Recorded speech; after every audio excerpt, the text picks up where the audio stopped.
Azərbaycanda boşanma dalğası 3-4 ilə bitəcək. Ölkəz xəbər verir ki, bu sözləri psixoloq Nizami Orucov rəqqasə Rəna Ağamradovanın boşanmaq barədə çıxışından danışarkən deyib.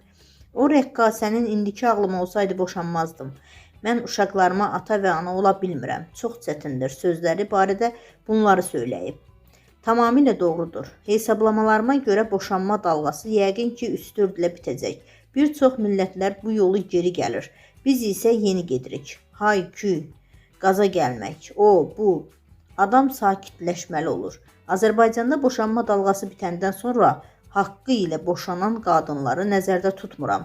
Hay-küyə gəlib boşanan bir çox qadınlara xanımın dediyim çatacaq ya, bunu cəsarətləri çatıb etiraf edəcəklər, ya da gecə başlarını yastığa qoyub ağlayanda dərk edəcəklər. Öz gözümlə görməyib, qulağımla eşitməsəydim bunu deməzdim. Dağılmayacaq və dağılmamalı olan ailədə rəfiqələri xanımın başını necə yeyiblər? Ay qız, boşan getsin, rədd elə getsin deyərək dominant qızını buraxmaq istəməyən analar hikkəli, ölməmişik ki, arxandayam cümləsi ilə. Bu cümlə qıza dəstək məqsədi daşımır. Ağlı başında olan adamlar bu incə fərqi başa düşürlər. Dəstək başqa şeydir. Sizə qəribə gələ bilər. Bu zarafat deyil. Bir çox qadın başa düşəcək ki, ər nə idi, ata nə idi, övlad, kişi münasibətləri nə idi. Başa düşəcəklər, amma gec olacaq. Çünki yıxılan yuvanı bərpa etmək hər oğlun, hər qızın işi deyil.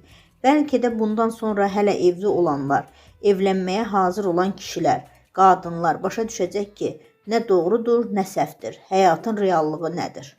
Bu həyat ləzzət üzərində qurularkən mənəviyyat məhv olub gedir. Bu Antalyada rəfiqə ilə istirahət etməklə, İtaliyada bir parti ilə və ya bir qədəh çaxırla doldurula bilməz. Hazırda ideoloji mübarizələr və müharibələr gedir. Buna görə də mənəviyyatdan və ruhun tələbatlarından möhkəm tutun. Əks halda nə olacağını bilirsiniz, deyə o əlavə edib.